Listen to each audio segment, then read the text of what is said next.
I found out my daughter has been sleeping with her sister's husband, so I uninvited her to Christmas. She says it's none of my business, and that I'll get over it. Posted by u/electronic_gas_5769. Bear with me, I am on mobile. I am a mother of 4 children, 2 older sons and 2 younger daughters. All of them are adults and have moved out a long time ago. I have always been close with my daughter Sally, while Penny has always liked to have her own space, which I don't mind. They're both beautiful, talented young women that I thought I couldn't be more proud of. We're having early Christmas this year. In the first week of December, I was inviting everyone around for Christmas dinner, gift giving, and a lot. When I phoned Penny yesterday to clarify a few things, she mentioned that she and her husband would not be coming. When I asked why, she said that they had separated for now, as he had cheated. I said that it was surely better to spend time with family if this was the case and maybe she should come home for some time. She hesitated for a while, but eventually told me he had been having an affair with Sally and that they had been seeing each other for the past 2 years. I felt sick. For the past 6 months in our talks, Sally had alluded to seeing someone and was typically girl in love. I uninvited Sally to the Christmas gathering and blocked her. I don't know if I'm able to deal with her before Christmas, but this is family time, and family can't hurt each other like that. I'm at a loss, in all honesty. Penny is now coming, which is good because, at this time, she needs the stability of people who love her, in my opinion. The problem is that Sally naturally thinks I'm in the wrong. It's none of my business, and as her mother, I can't block her and remove her from the family. My sister thinks I shouldn't get involved in their personal lives, which I think is BS. My daughter needs us right now. But then she tells me, I have 2 daughters to think about, which I think isn't true. Sally has forfeited that right at the moment. Thankfully, my husband is liaising with Sally at the moment, but he is also in solidarity with me. So, are we in the wrong for uninviting a daughter for Christmas? /relevant comments. Commenter. No, sleeping with her sister's husband is a perfectly valid reason to uninvite your daughter. This is a situation where one person has so massively wronged the other that staying neutral or not taking sides is, in itself, taking a side. I've seen similar cases go the other way, where the betrayed sister is expected to suck it up and put her hurt and feelings aside for the sake of the family, so good for you for not going down that road. Commenter 2. Overall, I think you're doing the right thing in a damn difficult situation by trying to get through the holidays and give Penny a bit of family support. You're right, she needs a bit of extra support. Good on you, Mama Bear. Sally will hopefully come to understand the full extent of what she's done later. I see this as one of those I'm not mad at you, I'm just extremely disappointed type moments. And those are almost worse for the mama's girl that Sally seems to be. Ops response. I am completely mad though. I'm overwhelmed with emotion and don't even know how to express it. I feel guilty for even crying when it's not truly my pain, but I guess that's part of caring. That's why I blocked her for now, and while I spend time away, I'm going to write her a letter. Sometimes being able to instantly reply in an argument just means it'll take longer to solve. But yes, disappointment is a big part of what I'm feeling. I just feel disgusted that she would talk to me about this mystery man like it was our secret. Thank you all for letting me talk here. Having different voices to assure and guide me helps a lot. Op adds an edit to her post. Penny's mother-in-law found out. While she and I have only spoken a few times, she did dote on Penny, and I know Penny got along well with her. I haven't spoken to her personally, but I know she phoned my daughter and was really supportive and crying. My sister said that if Sally isn't invited, then she isn't going either. Which is fine by me, she wasn't invited in the first place due to the pandemic. Otherwise, I've been working and doing some crochet, so it's been quiet. Update 1 month later. Hello all. My Christmas gathering was yesterday and my son and husband wondered if I would post an update for you all. It's been rather uneventful, but I've been equally surrounded by warmth and love while also feeling heartbroken and lonely. So, first of all, my daughter Penny has been staying with us. She works from home. My husband and eldest went to get some more of her stuff from her old house. Penny's mother-in-law, Jane, was there and was very helpful and sweet. She also bought some mint hot chocolate for our Penny and Christmas candles. I know they're her favorite. From what Penny has told me, Jane is having similar feelings to me, a lot of guilt over our children's decision to hurt people we love. I think at this point we have to accept that we did our best raising them, but they're adults now, so we can't beat ourselves up. Penny and Jane are going to stay in touch. I think Jane truly does think of Penny as a daughter and friend. On to some more negative things. I wrote my letter to Sally during this time.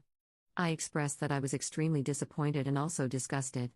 While I will continue to have a relationship with her, She won't be welcome at any family gatherings with Penny present unless Penny has reached a point in her life where she feels comfortable.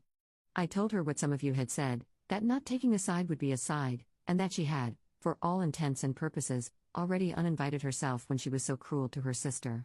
Sally had apparently come up on Friday and knocked on the door. I was out shopping at the time. My husband spoke to her. Apparently, Sally and Michael, my son-in-law, are going to continue their relationship. I will not support it in any way, shape, or form. She may be my daughter, but that man is not welcome.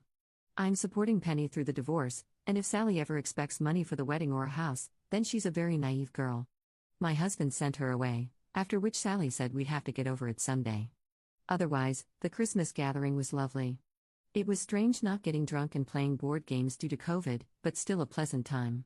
My hip hurts from the cooking, but my husband and Penny did the cleaning up, so who's the real winner? I hope you all have a wonderful day.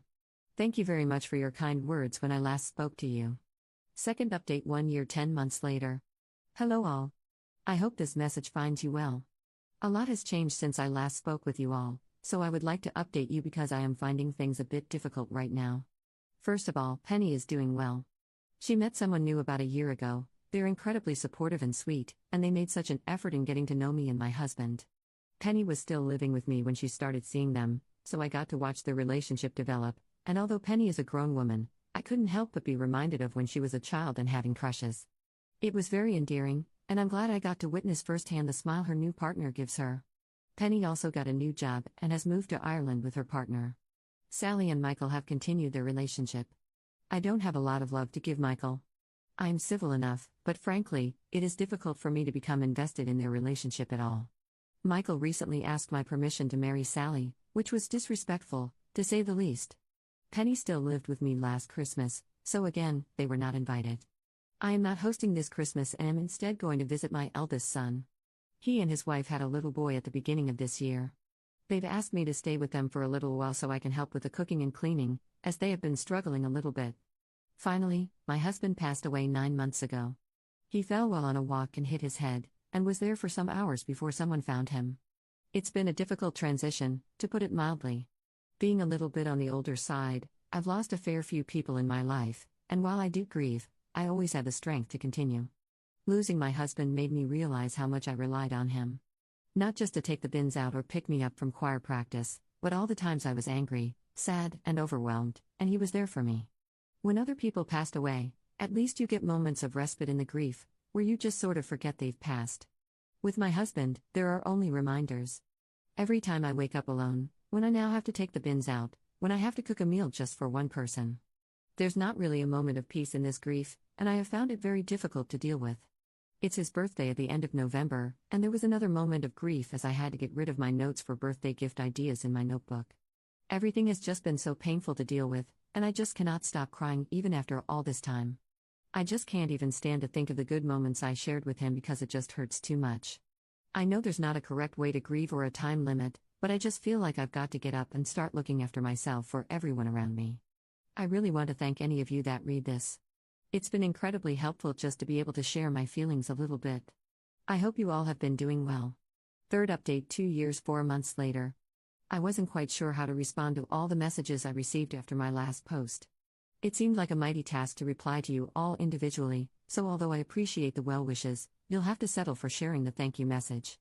So, thank you all for the advice and care you've shown since that one Christmas so many years ago. When my husband passed, I could not see another way to live my life. We had shared and created so much together, and I suppose I never imagined a life without him because I never wanted it. That being said, my husband, quite selfishly, died, and so after a year of stagnation, it was time to live a life without him. I have moved closer to my eldest son and his wife to help raise my grandchildren. It was difficult at first because, although the children keep me busy and give me joy and purpose, I did sometimes wish to talk to someone my own age about my own interests, and not just Bluey. Serendipitously, I ran into an old friend of mine at the leisure center about half a year ago, and she is also widowed. It feels like a light in my life has been switched back on. We reconnected almost instantly, and it's a blessing to have someone I can rely on again. We are living together, and she is pretty much considered co-grandmother. While I do still wake up alone, I now know that the kettle is already boiling downstairs. Penny is doing well. She has now moved to the Netherlands for work, and she and her partner are still together. They've just recently gone back home after visiting for the week. Sally is also doing well. I know for some that will be disappointing to hear, including myself sometimes. On one hand, as a mother, I'm glad she's happy. On the other hand, equally as a mother, I can't forgive her for hurting Penny. I also have some deeper resentments, as my husband passed while he was also hurting because of the decisions she had made. Sometimes it feels unfair to hold that against her. We still talk and I still love her, but sometimes I feel like I'm going through the motions rather than caring for my daughter as I used to. It's also a really hard thing to talk about with other people. There's a lot of guilt and shame involved when sharing that sometimes I feel quite ambivalent towards my daughter. All in all, the last couple of years have been a bit eventful. I would give everything to turn back time, but I can't, and so I spend my time appreciating everything I still have. Once again, thank you all for your advice, care, and well wishes. The help I received was invaluable for navigating a difficult time in my life.